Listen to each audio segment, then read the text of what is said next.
Opa, Ah, você me e desculpa. aí, velho? Bah, caiu aqui, rolou uma viagem no tempo aqui que eu entrava e ficava Aqui, repetindo. eita, porque aqui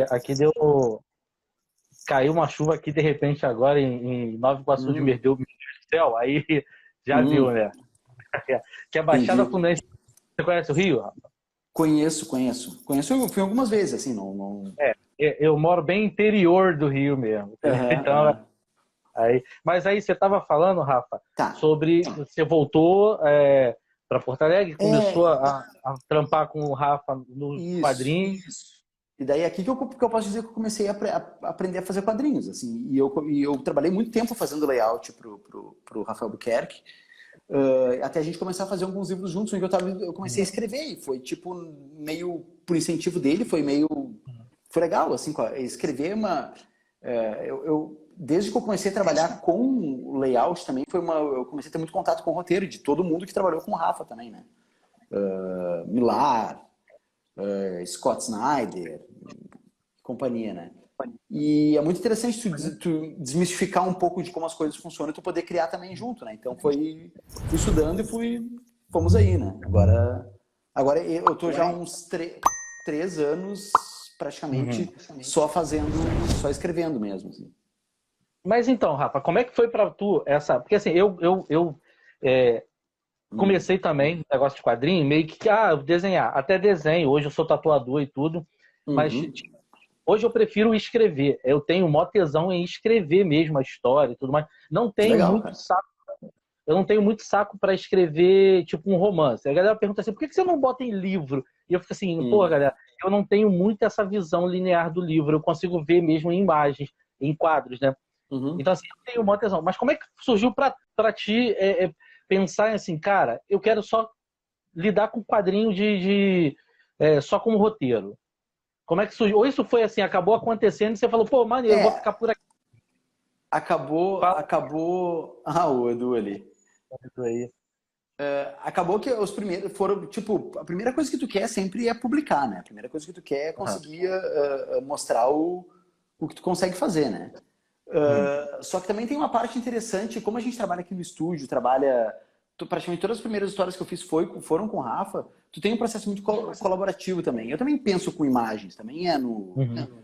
Só que, óbvio, né?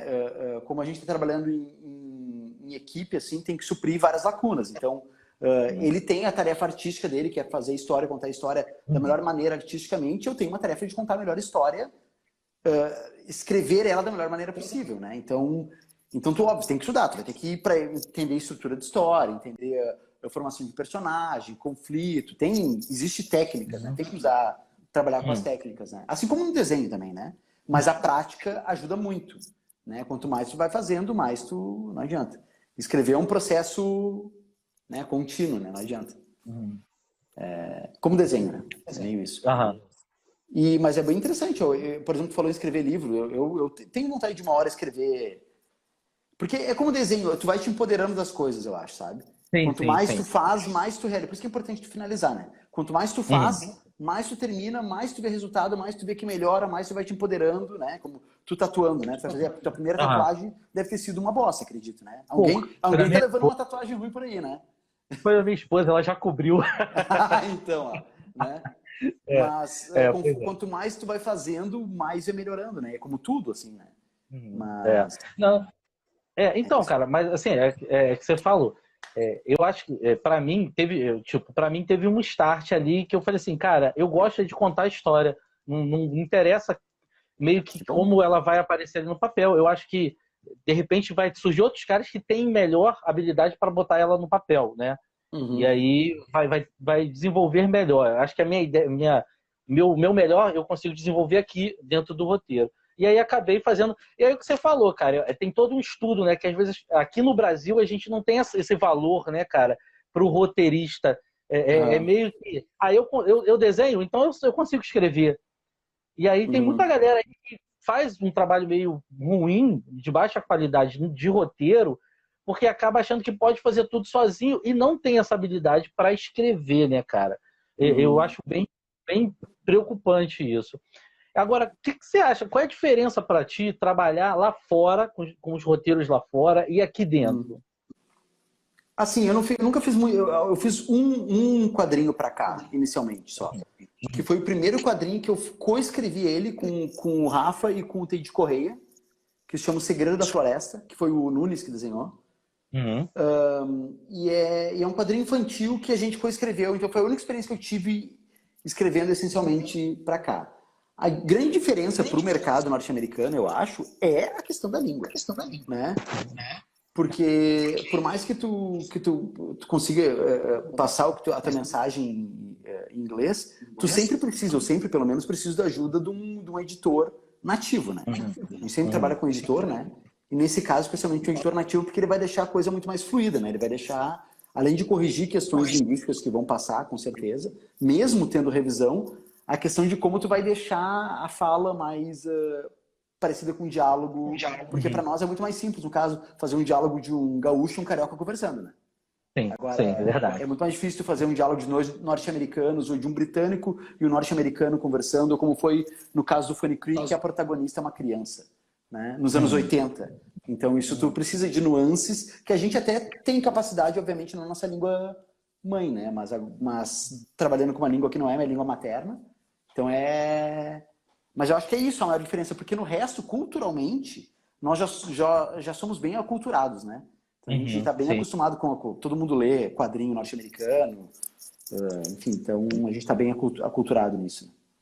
Eu acho que nesse caso aí que você está falando é até interessante, porque a gente que é de fora vê muito essa questão de que assim, parece que é tudo a mesma coisa, né? E a gente não percebe que assim como aqui no Brasil a gente tem sotaques, lá também tem sotaques e tem maneirismos que a gente não consegue se a gente não tiver uma ajuda, né, cara?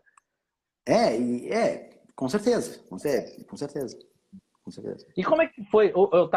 O Edu contou da parte dele, né? Como é que foi essa história de vocês se juntando no Stout, né? O Matheus também contou, mas me conta a tua versão desse crime aí.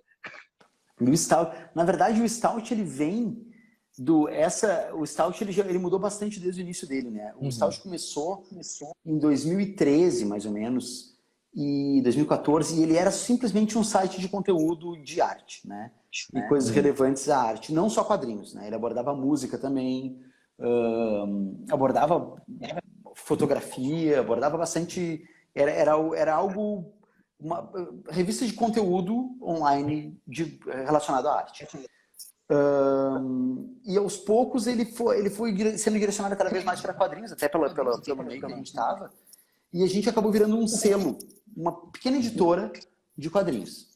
Né? E daí, inclusive, o Edu publicou alguns livros, né? Conosco, né? A gente publicou Open Bar, A História Mais Triste do Mundo, né? E daí a gente lançou alguns livros, assim, com mais ou menos uns 3 anos que a editora funcionou. E daí a gente lançou pela Panini na época e tal. E daí a gente finalmente entendeu, os sócios eram eu e o Rafa. A gente entendeu basicamente o que era o Stout, né? Que é o que a gente queria fazer quadrinho autoral.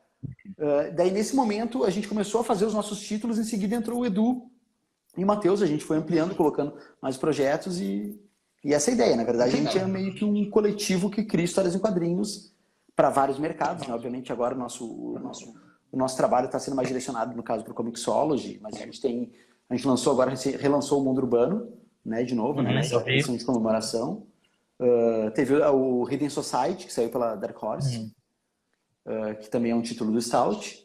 E a gente já tem outros que estão na sequência e é isso. A gente produz quadrinhos de qualidade aqui para o mundo. É isso o nosso... Então, Rafa, e aí o que acontece? Eu estava ontem conversando com o Samuel Bono, que também faz quadrinhos, só que ele faz aqui dentro, faz uns quadrinhos de horror e tudo mais. E a gente estava falando sobre um pouco de mercado, sabe? Porque a gente veio meio que do mesmo nicho, a gente começou... Eu fuçava muito arte dentro da internet, no começo da internet, né? Então acabei conhecendo ele, e aí ele fazia uns fanzines com um super-herói meio escrachado, que era o Bucha e tudo mais. E hoje o Samuel, ele despontou para o outro lado. Ele falou, pô, Fabiano, eu quero fazer horror, eu gosto de horror. Hoje ele já fez uma novela sobre o Lovecraft, Rei de Amarelo, e ele tem uns projetos bacanas acontecendo. E a gente estava falando sobre mercado, né? E tem uma galera que estacionou, meio que não foi para frente, né? Mas continuou com uma mentalidade de que vamos fazer esse mercado girar com um herói brasileiro. E ele já pensa em fazer outro nicho.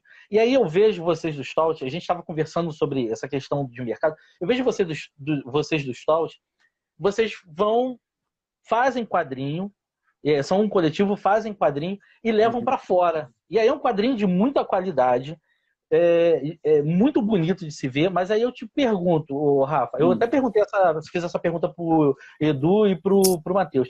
Por que não aqui dentro? Ou não há interesse do Stout em produzir alguma coisa diretamente para aqui para o Brasil? Ou não há interesse das editoras aqui do Brasil em pegar alguma coisa de vocês direto de vocês? Não, interesse há, com certeza. Mas o que acontece é que, como a gente atua inicialmente lá fora, os primeiros projetos foram lá fora, os do Rafa, essencialmente, os títulos que ele publica lá fora acabam tendo o caminho inverso, né? Publicado lá fora e lá fora vem para cá, né? Os primeiros títulos que eu publiquei acabaram acontecendo assim, tirando O Segredo da Floresta, eu te falei, todos os outros foram assim, né? Porque, obviamente, tem mais investimento em quadrinhos, é o mercado maior de quadrinhos, né? Então, por exemplo, muitas editoras que publicam quadrinhos assim, aqui fazem isso também, né? A Panini faz isso. Sim. Republica coisas, né? Não publica nada original. Alguns estão começando a publicar títulos originais agora, o que é muito bom. Obviamente, já trazendo isso, a gente acaba abordando muito mais temas, que são temas, inclusive, que mais comuns para o público norte-americano, sem dúvida nenhuma, né? Mas não impede, por exemplo, agora tem uma história que eu estou escrevendo que vai tocar em temas aqui, entendeu? Então, a gente está tentando... mas só que assim, o nosso mercado principal hoje acaba ainda sendo o mercado norte-americano. E o Brasil de tabela porque a gente está nesse guarda-chuva, tu sabe muito bem. Sim, sim, eu não sei com que título certeza. ler, mas eu acho do caralho, eu acho demais poder fazer quadrinhos aqui. E eu adoraria, espero sim, que cada vez mais esse mercado de quadrinhos seja fomentado aqui, que se perceba que tem muita gente com talento aqui, que ele possa, inclusive, sustentar o mercado aqui, entendeu?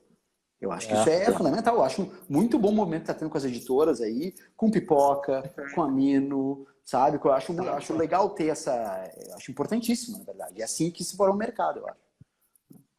Cara, você falou até sobre o que eu tenho uma grande questão, Rafa, que assim, eu curto tudo, cara. Eu até entrei numa discussão na internet que um autor chegou e falou assim, não, eu só vejo material brasileiro porque eu exalto o brasileiro. Eu falei, cara, você está deixando de ter bom material que vem de fora e que acho que hoje em dia, com o mundo tão globalizado, eu acho que é meio besta, meio bobo você ficar se prendendo, porque você pode ter bom conteúdo de fora, assim como a gente pode produzir bom conteúdo, vem de fora informação e coisas que a gente não pode deixar passar, né?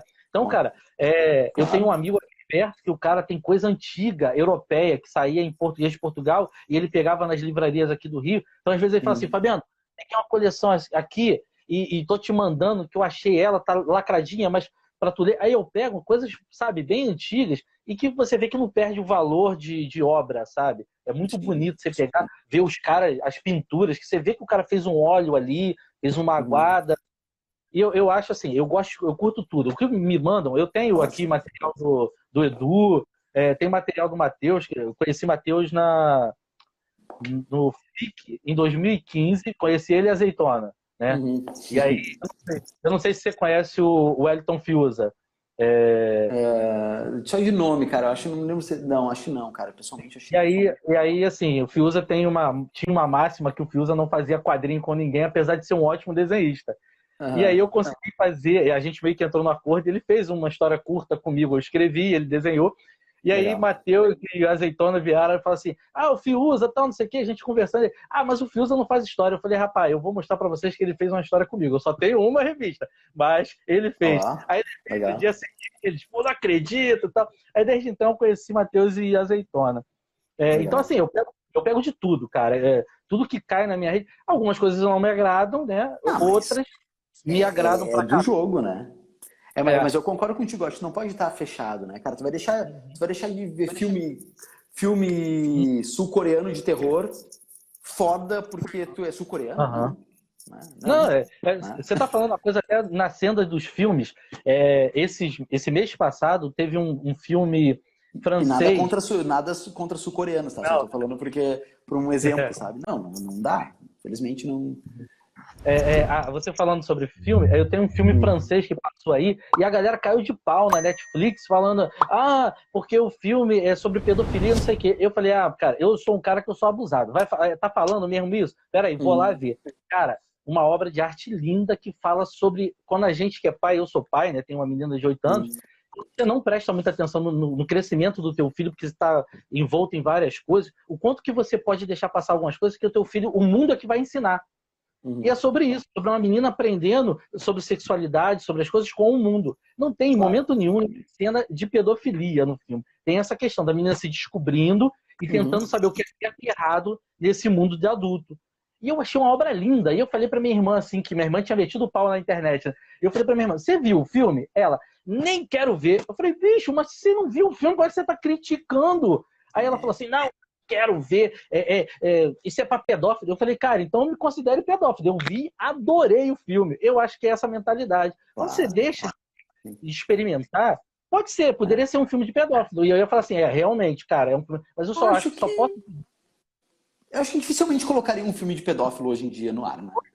Sabe? Não, no final das contas, Rafa, a autora teve que ir até. A Netflix teve que botar um trailer, na verdade, onde ela explica sobre o que é o filme. Falei, pô, gente, é tão grotesco que a autora teve que vir aqui explicar pra gente o filme. Porque dessa vez não foi que o filme era difícil, o roteiro era difícil, né? Era nítido, era só você ter um pouquinho de entendimento. Então, eu acho que essa questão que a gente está conversando, seja se você sabe a tua mente, você não recebe coisa boa. Tem que estar aberto, né? Eu acho. Tem que estar aberto, né? Não adianta. A arte é assim, eu acho, né? Tem que estar. Agora, deixa eu te fazer uma pergunta, Rafa.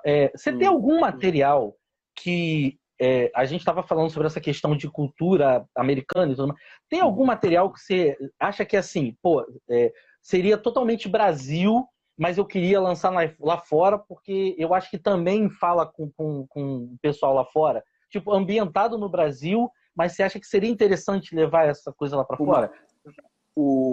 Tem uma história que eu estou escrevendo uma história agora que ela é ambientada no Brasil e vai sair lá fora e vai sair aqui. Eu acho que funciona, né? Essa é a minha questão. A mensagem funciona, eu acho. Legal. É porque eu vejo muito disso, fica muito uma coisa assim de, não funciona. E eu acho que essa questão, né? O mundo está tão globalizado que acho que funciona tão bem até para que as pessoas entendam um pouco, né? Tenham esse panorama através dos olhos, né, cara? Eu concordo. Eu acho que não é que a possibilidade que a gente tem hoje de conectar o mundo, assim, eu acho que ter todas essas pontes conectadas, não é só pandemia que leva, né? Eu acho que leva muita coisa, né? Leva em cultura, é uma das coisas, tipo, não só tu perceber como o estilo de desenho é diferente do Japão para os Estados Unidos ou da Europa para a América Latina, por exemplo, mas como, inclusive, as histórias, a maneira que as histórias são abordadas vão ser diferentes. Eu acho que isso é riquíssimo, entendeu? Eu acho que é bem importante, sim, com certeza. E aí, Rafa, eu tava falando com o Orlandé numa entrevista com ele, a gente conversou, até o Sandro Lobo também, que é daí, tá aí no Sul agora, né? Sim. A gente tava falando sobre essa questão de mercado, né, cara? A galera meio que fala assim, não, porque criação de mercado tem aí o Maurício de Souza e tudo mais. E a gente bota meio que criação de mercado no colo de quem faz quadrinho para criança. Como assim, não, o mercado só pode ser formado quando é criança. Depois de adulto, não interessa. E eu sei lá, eu tenho meio que uma briga, e aí a gente concordou, eu, o Sandro, o Orlandelli, a gente meio que concordou que não.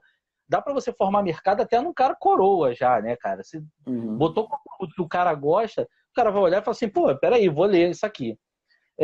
Você acha que falta material que forme um leitor adulto aqui no Brasil? Digo em questão de Brasil. Você acha que a gente está legal de formador de novos leitores? Cara, essa pergunta é difícil. Sendo bem franco, velho. Eu acho que no ritmo que a gente vive hoje, cara, tá? É uma batalha meio ingrata de formar leitor adulto aqui, tá? Porque basicamente as pessoas não querem ler, tá? Acho que tem muito isso. Acho que obviamente tem muita gente que quer ler, tem. Mas acho que inclusive a tecnologia hoje em dia, o WhatsApp e tal, as pessoas estão cada vez menos tendo foco para se concentrar, para Então eu acho que não é que tu vai ignorar o leitor adulto. Acho que, obviamente, tem que ser... Porque, querendo ou não, tem muito disso, né? De tu fazer um quadrinho que tu queira ler, né? Eu vou tender a querer ler os quadrinhos que eu quero ler. Obviamente, não que eu não leia quadrinho infantil, eu leio. Mas eu prefiro ler um quadrinho adulto hoje em dia, entendeu? Prefiro ler um quadrinho que trate de temas que são mais, talvez, interessantes a mim hoje, né? Como um adulto de quase 40 anos, entendeu? Do que uma criança, né? Então, se eu for fazer a história que eu quero ler, como muita gente diz, faz a história que tu quer ler, né?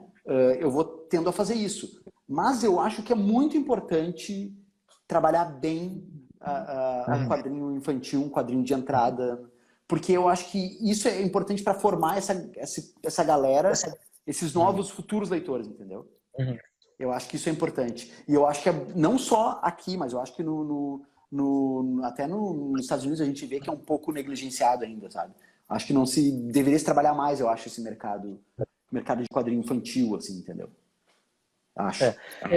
Aí eu vou te perguntar, dentro dessas mudanças que estão havendo lá fora, que a gente está vendo de editoras, os caras começaram a cair meio que numa realidade que o mundo deu uma mudada em relação a esse comportamento do leitor, da leitura e tudo mais, né, cara? Como é que você acha que pode ser que vai acontecer essa mudança? Para você, eu não estou dizendo assim, o Rafa é o especialista que vai falar qual é o segredo do amanhã.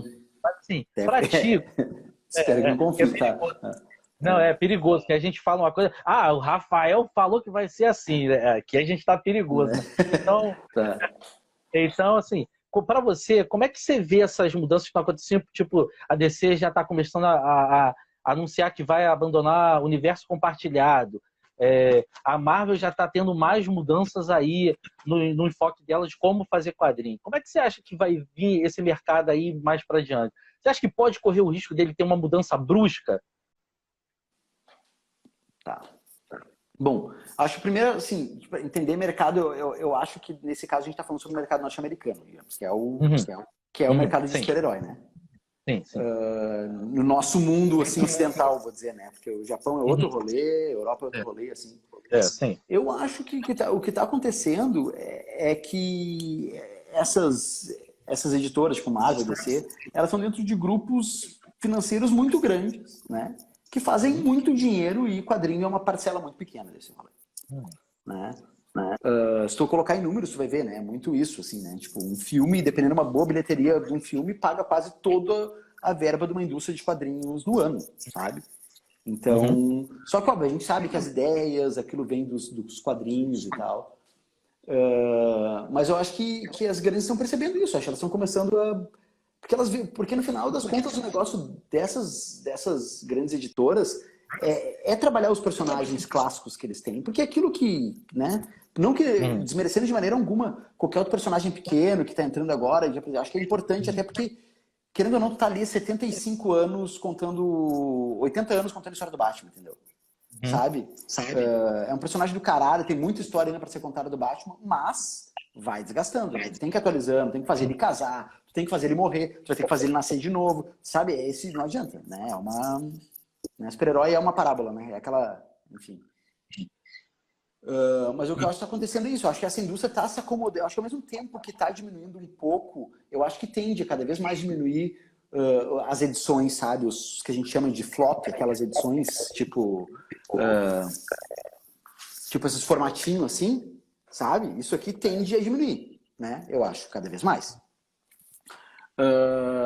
E está mostrando isso. Tu olha em números, assim, está se vendendo cada vez mais graphic novel agora, né? Cada vez mais encadernados e tal. Isso, por um lado, é bom também, né? De certa forma, eu prefiro contar histórias, não que eu não gosto de contar histórias em formatinho, mas eu prefiro contar uma história fechada do que pensar em dividir elas, entendeu? Tem algumas limitações, tu acaba entrando nessa questão de dividir em formatinho. Enfim, eu acho que o mercado está se acomodando nesse ponto. Eu não sei exatamente, é difícil dizer o que é o futuro, assim, né? Tem o digital que está chegando muito forte aí, né? Eu acho que esses formatos, os formatinhos estão indo para o digital muito, o Comixology é um exemplo. Né? A gente está fazendo agora os quadrinhos em formatinho no Comixology. Eles vão sair depois impresso, mas está sendo feito em edição no digital. Né? Aí aqui... Bom, tem uma pergunta aí. Né? Desgastal, né? Isso não abre espaço para mais histórias autorais? Acho que abre sim. Eu acho que Então, abre espaço, sim. você falou uma coisa, ô Rafa, que é interessante. Você, logo no começo do que você começou a responder, você falou assim, estamos falando de mercado americano. Porque a gente percebe que o mercado europeu, ele não tem mudanças, né? Hoje a gente tem algumas mudanças que estão acontecendo na Bonelli e tal, mas assim, mais questões editoriais para se adequar mais a um público mais atual. Porque realmente a Bonelli era um público que já estava habituado com um tipo de leitura. Mas você vê a Europa em si, ela não mudou muito o formato dela fazer quadrinho. Até porque eles veem quadrinho muito como arte mesmo, né? Como uma leitura, como um livro, né? De romance. No Japão é a mesma coisa, né? No Oriente a gente vê a mesma coisa. Né? Os caras não mudaram muito a forma deles de trabalhar. É assim que funciona até hoje. E assim, eles até têm uma formação de leitor que é bem interessante, né, cara? Porque assim, eles têm um público renovado, eles conseguem renovar público. Já no quadrinho americano é que a gente tem essa mudança. E eu acho que a gente, como brasileiro, não sei se você concorda comigo, a gente tem uma vantagem nisso aí, porque tem hoje essas editoras pequenas que estão trazendo material que saiu do meio, né, cara? Tipo, hoje a Comic Zone, ela tá trazendo material argentino que eu não conhecia. E, cara, eu tô deslumbrado com de material argentino saindo aí, pô, coisas sensacionais. Concordo, concordo. Eu acho que Então, eu acho que é um caminho, porque não sai somente aquele só quadrinho super-herói, Marvel e DC, né? Tu tem, mas eu acho que é esse o caminho. Eu acho que é bom, de certa forma é bom, né? Eu acho que pode ser uma mudança boa começar a tratar quadrinhos mais como livro do que como uma edição de banca, assim, né? Obviamente tem outros problemas também, acaba encarecendo um pouco mais o livro também, né? cara, mas, eu assim, como leitor, hoje, eu vejo que esse quadrinho fininho, de banca e tal, tudo mais, hoje já não consegue comportar o meu prazer de ler. Tipo, eu vou pegar cara, eu li o Sopa de Salsicha, do Edu, cara, eu li numa viagem de ônibus do trabalho para casa. Cara, sabe, eu articulava dentro do ônibus, acho que as pessoas devem pensar, esse cara é muito maluco, lendo uma história em quadrinho, rindo mal. Eu acho assim, causa mais prazer ler, mesmo que o tempo que eu use seja alguns minutos a mais, não seja tão diferente, mas me causa mais prazer saber que eu fechei uma história hoje, acabei de ler o livro, eu vou lá, boto na minha estante e falo assim, pô, emprego para meus amigos e falo assim, ó, isso aqui você lê, é muito divertido, é muito legal, do que fazer vários formatinhos. Hoje eu não consigo mais, sabe, ter esse hábito de criar essas coleções de 30, 40 edições para entender uma história inteira. Eu queria muito que o mercado, ou ele começasse a trabalhar como era antigamente, né? História fechada, mesmo que seja um formato pequenininha, que eu acho que chama leitor, né? Porque aí é agradável, você leu ali, gostei, pum, eu guardo, passo adiante, faço qualquer coisa, do que eu ficar entendendo uma saga por 12 números, que no final, às vezes, o cara até esqueceu o que aconteceu no começo. Eu também acho mais prazeroso pegar um livro e tu ter início, meio e fim na obra, assim, né? Eu também acho melhor. Mas é aquilo que a gente falou, né? Tem todo um mercado que foi criado em cima, os Estados Unidos tem todo o mercado de colecionáveis, né? Então, por isso que eles lançam lá, cada edição tem, sei lá, 2, 3 capas variantes, né? Tem todo o mercado disso aí também. E que é importante, de certa forma, para as pessoas desse mercado também tem isso. Isso traz mais leitores, querendo ou não, porque muitas vezes um leitor vai pegar e vai ler uma edição do quadrinho, vai gostar e vai comprar o resto também. Acontece muito, Sim. né? Acaba sendo a edição número 1 de uma série acaba sendo uma edição de entrada para as pessoas comprarem encadernado depois, né? Então, enfim, são várias maneiras de ver isso. Eu acho que o digital tende a tomar cada vez mais o espaço do formatinho e daí depois a edição encadernada, e daí a edição encadernada vai ser uma edição mais bonita, né? Para colecionador mesmo, né?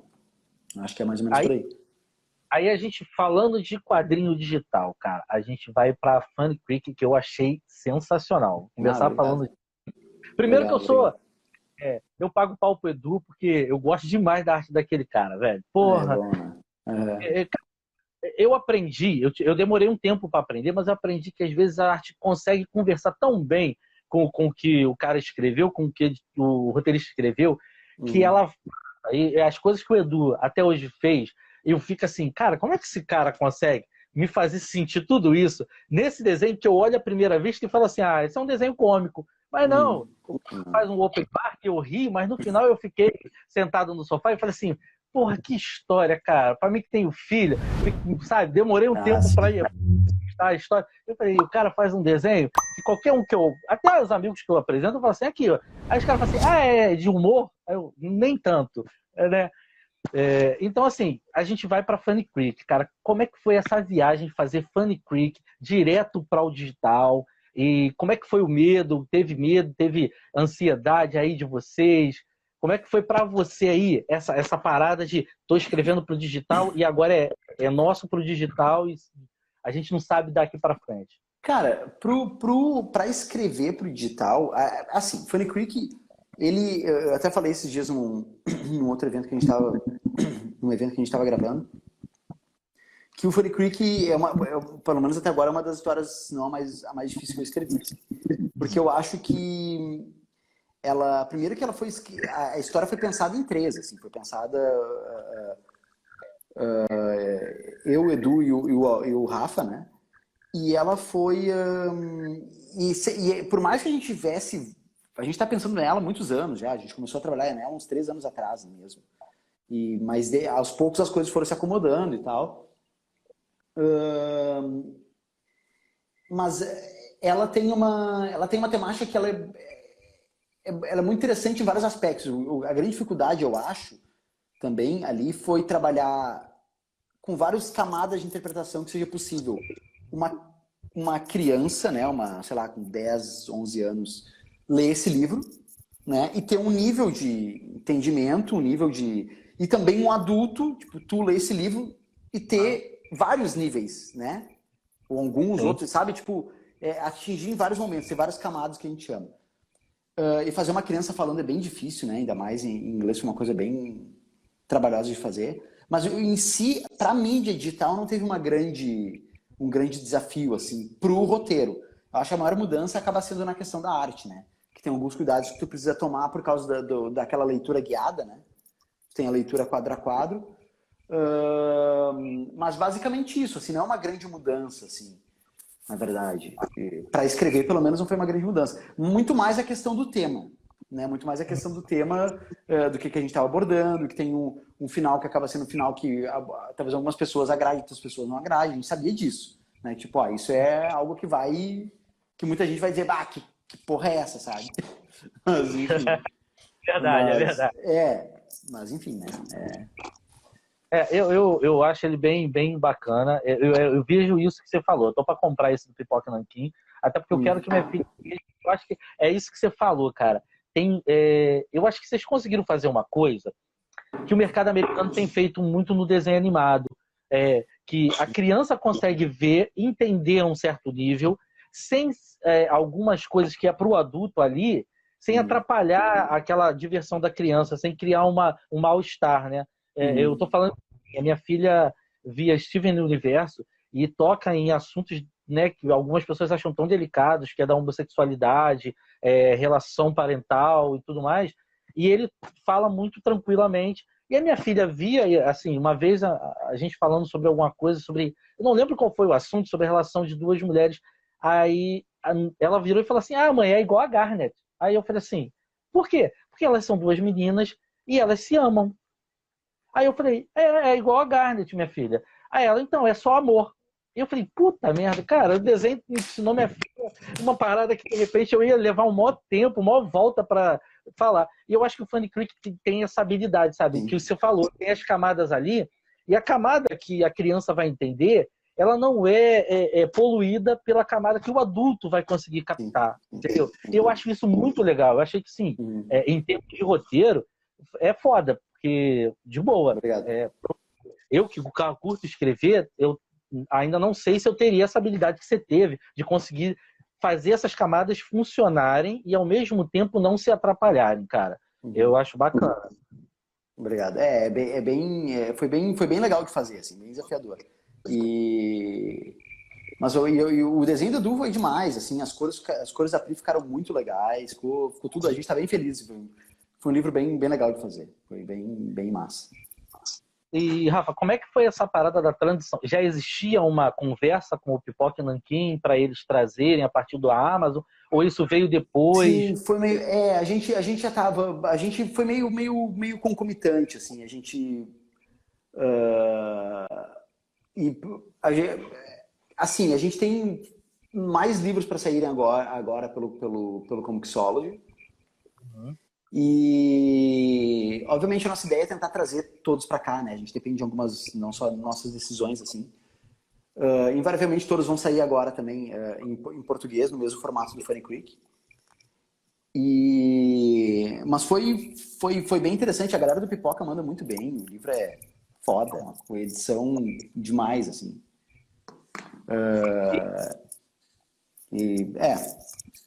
Pode falar, desculpa, eu te cortei, acho. Não, eu acabei de cortar.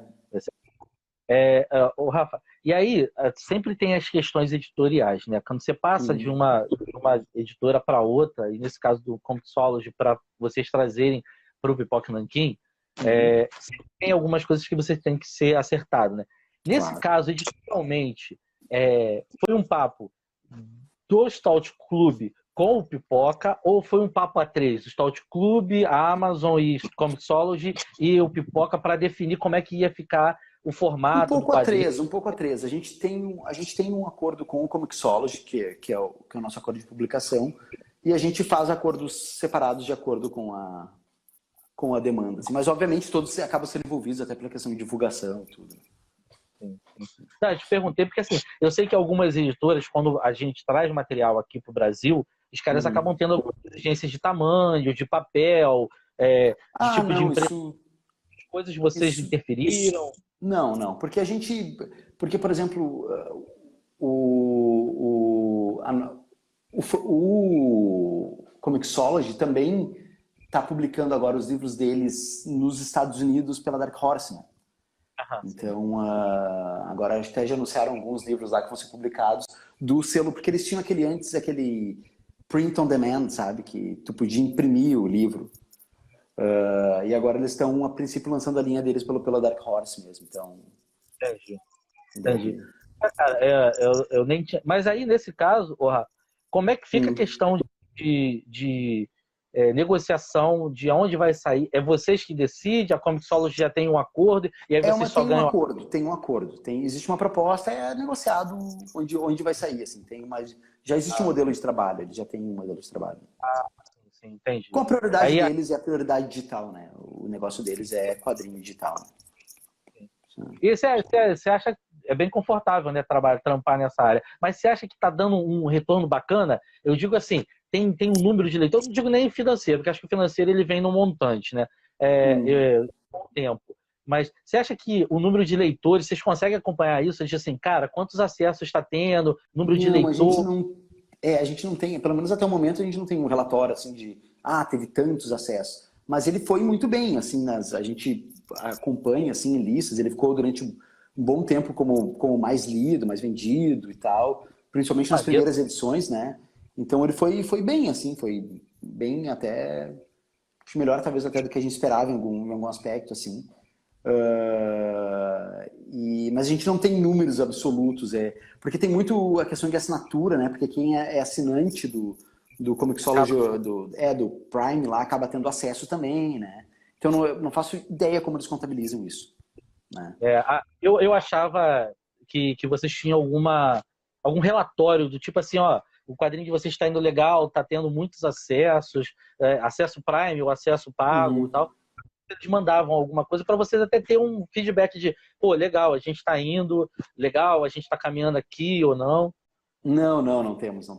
Não tem, não. Por enquanto não ainda.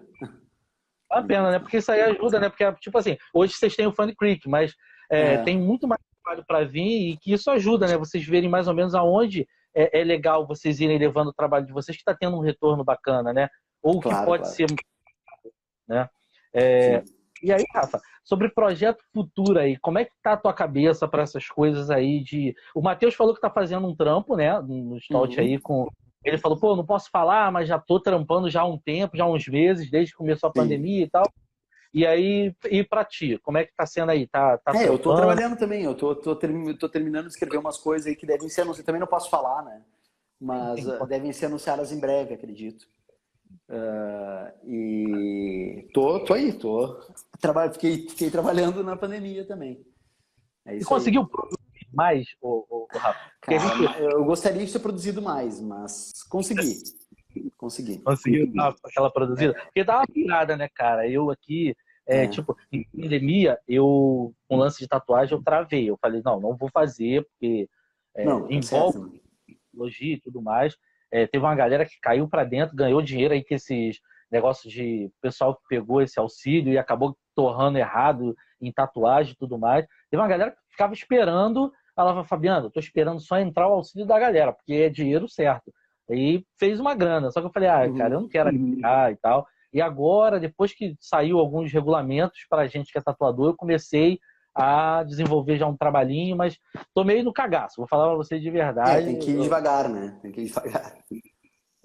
Mas assim, dei uma pirada, cara. Vou te falar que assim, eu não conseguia, às vezes, tinha dia que eu não conseguia ler, porque a ansiosidade me deixava louco, né, cara? Imagino para você escrever. Fica.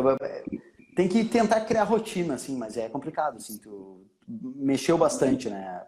A pandemia mexeu bastante. Ficar Como é que isolado é teu, complicado. como é que é o teu processo, ô Rafa, de fazer o quadrinho? Eu, eu geralmente, eu geralmente trabalho com uma ideia, eu parto de uma ideia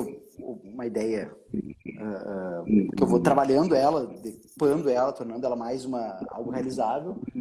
Tento definir melhor os personagens, toda a estrutura da história. Quando eu tenho isso definido, eu faço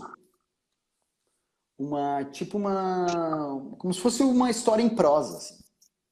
Eu conto ela, como eu acho que vai ser. E aquilo ali depois, obviamente, a gente tem todo um processo que a gente chama de pitch, que é tipo, não sei se você conhece, que é geralmente um resumo da história para aprovação. Isso eu faço geralmente à parte, mas quando eu vou trabalhar a história depois de aprovada mesmo, eu tenho ela inteira ali, eu vou quebrando ela em pedaços, quebro em edições, isso aqui é a primeira edição, isso aqui é a segunda edição, e vou quebrando em páginas de páginas para quadros e escrevo o roteiro. Assim, eu parto de um texto inteiro contando toda a história, como se eu contasse ela para ti, e dali eu vou quebrando ela e transformando em páginas e Rafa, quadros. nesse processo você trabalha no papel, eu vou te ser sincero, eu no começo eu tinha que ver a coisa acontecendo no papel. Nesse momento onde eu estou trabalhando a ideia, eu trabalho ela muito no papel, vou ali, isso aqui, vou tirar isso aqui, ou tu já vai direto pro digital. Eu trabalho no papel apenas para anotar ideias. Eu ando com um caderninho, com bloco, vou anotando, isso aqui, tal coisa, isso tal coisa, porque às vezes é mais rápido, só para tomar nota, assim. Mas na hora de trabalhar eu faço no computador. Daí eu vou trabalhando no mesmo texto, vou mexendo nele. Daí depois que eu tenho aquele texto, eu tenho um texto que é a história inteira, dessa história inteira daí eu crio versões de roteiro, eu vou trabalhando em cima de versões de roteiro. Porque em escrita, geralmente, a gente trabalha muito com revisão, né? Então, tu faz uma primeira versão, tu espirra ali a primeira versão. Tem essa primeira versão. Daí tu dá um tempo, vê, como é que tá? Tá legal, funcionou, muda isso, não funcionou aquilo, vai lá, edita ela, tem uma segunda versão. Vai indo. Escrever é reescrever. É verdade. Nem isso. As pessoas que pegam os meus cadernos para ver não entendem muito, porque o meu é meio assim, né? A miscelânea de coisas que eu vou pensando e isso aqui é interessante. Aí quando eu vou sentar e acabo jogando no. Às vezes não faz sentido, né? Exatamente. Mas assim, eu falei esses dias, eu estava tendo uma conversa sobre argumento, né, cara? A gente estava falando sobre se você. Eu estava explicando essa questão do argumento, a palavra argumento em si, né, cara? Muita gente não se liga. Eu estava falando sobre isso com alguns autores brasileiros. Eu falei, cara, quando você não conhece a coisa, vamos passar do princípio da palavra argumento. Quando você vai argumentar com alguém, você vai colocar o teu conhecimento sobre algo, né, para a pessoa, seja confirmando ou, né, indo contra o pensamento da pessoa. Quando você não conhece nada, não tem argumento. Vocês não criam argumento de coisas que vocês não conhecem, né, cara? E aí, ou vocês não estudaram, então fica difícil. Você acha que qual é a importância para você dessa questão do você falou assim, pô, eu sou professor de história que nem tem muito a ver com quadrinho, mas eu acho que, assim, que história ajuda pra caramba, né? A gente tem entendimento de vários contextos aí, até para criar a história, né? É, sempre tem, assim, a gente sempre trabalha com uma questão que tenta, né? Tenta não deve, mas é algo complexo, não é assim, que é tipo assim, sobre o que é a tua história, né? Sobre o que aquela história aborda, né? O argumento, eu acho, vem muito para explicar sobre o que é aquilo ali, né? Eu quero trabalhar sobre culpa, né? Eu quero abordar a culpa, eu quero falar sobre culpa, eu vou pensar e por que a culpa é algo que a sociedade cristã trouxe para nós, isso definiu muito. Eu vou trabalhar com um argumento que vai conduzir ao entendimento sobre uma visão ou algo que eu quero dizer sobre culpa, né? Acho que é meio isso, por exemplo.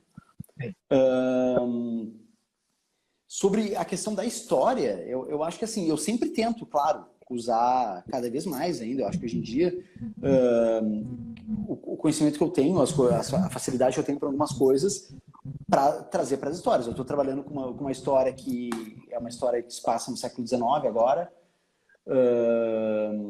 uma que eu já escrevi tem um tempo, espaço do século XIX, usei elementos, claro, coisas que eu acho que é interessante acho que eu sempre tento trazer isso, assim, não que seja algo chato, mas é legal, eu acho. Tipo, a gente tem muito problema em lidar com o nosso passado, né? Eu acho que o Brasil, alguém que fala que o Brasil a cada 15 anos esquece o que aconteceu nos últimos 15 anos, né? Então a gente tem que, eu acho que isso é importante lembrar, né? Trazer. Eu vejo muito isso, assim. Rafa, a gente está quase no final da live. Né? Deixa eu te fazer uma última pergunta aí para a gente poder se despedir. Claro. Você consegue fugir do estereótipo do herói, da saga do herói de Armada? Ou você seguia muito nesse... Você consegue hoje sair dessa ideia desse... o herói que está no mundo dele, e aí tem o embate...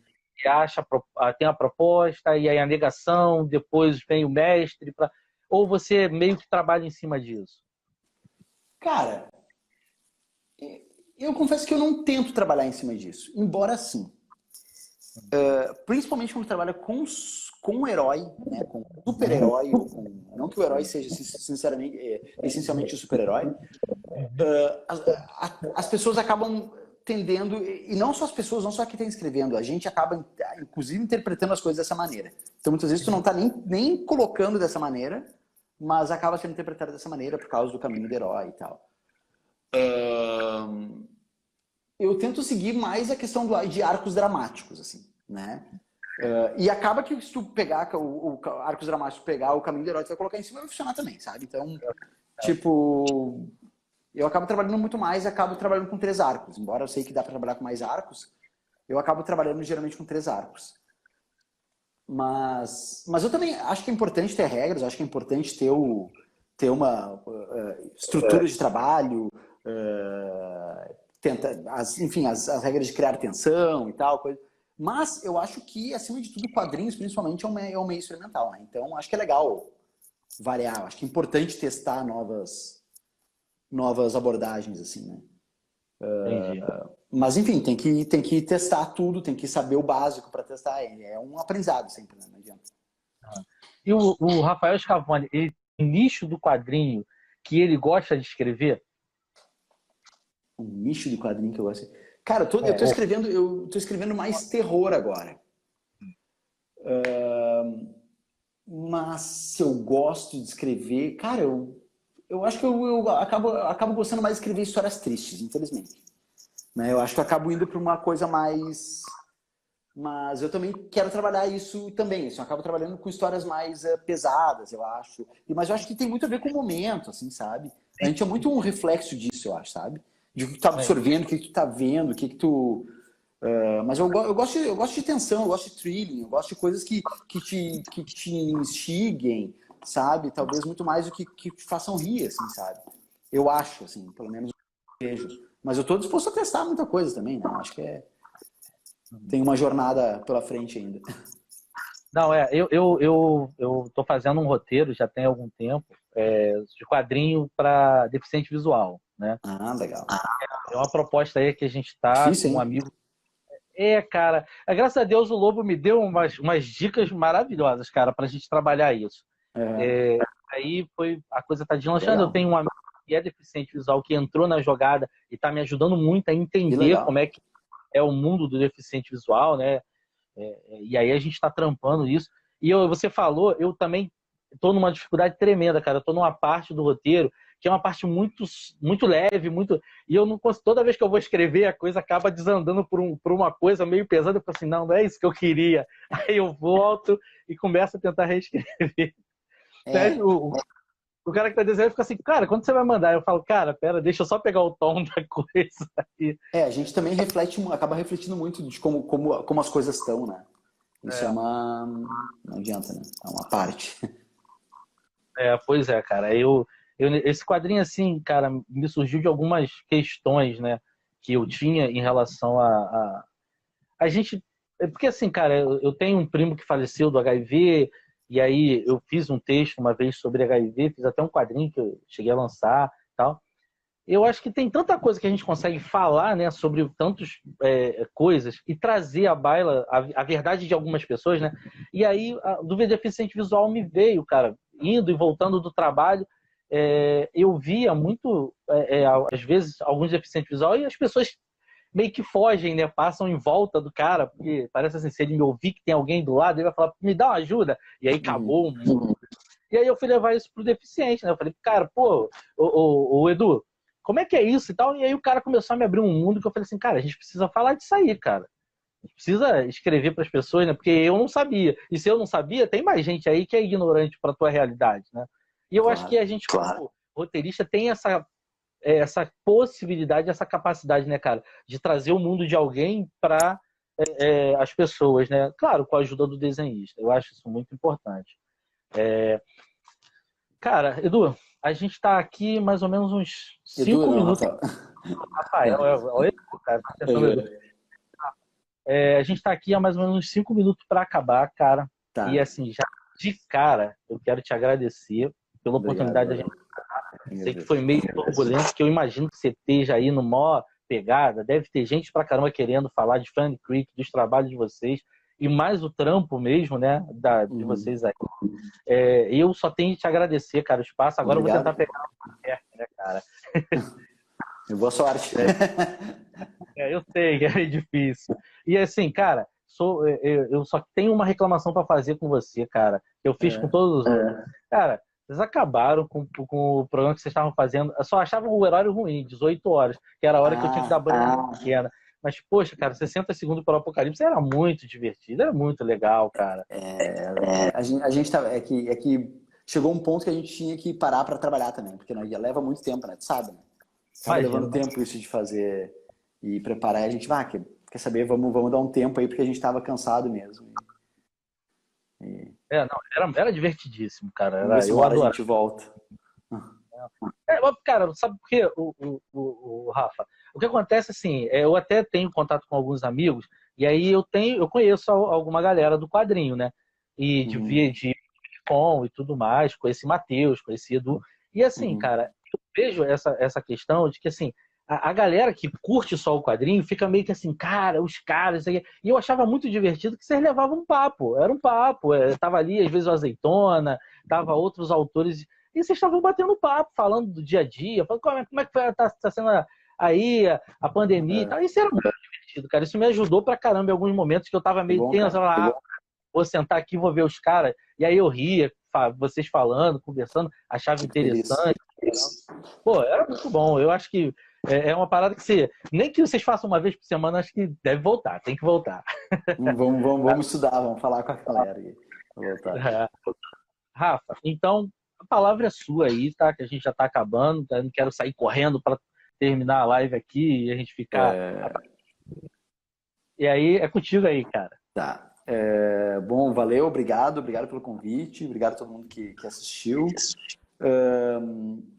Quero falar que Funny Creek saiu agora pela Pipoca Nanquim. Leiam, por favor, vocês vão gostar. Ou vão odiar, mas eu acho que vão gostar.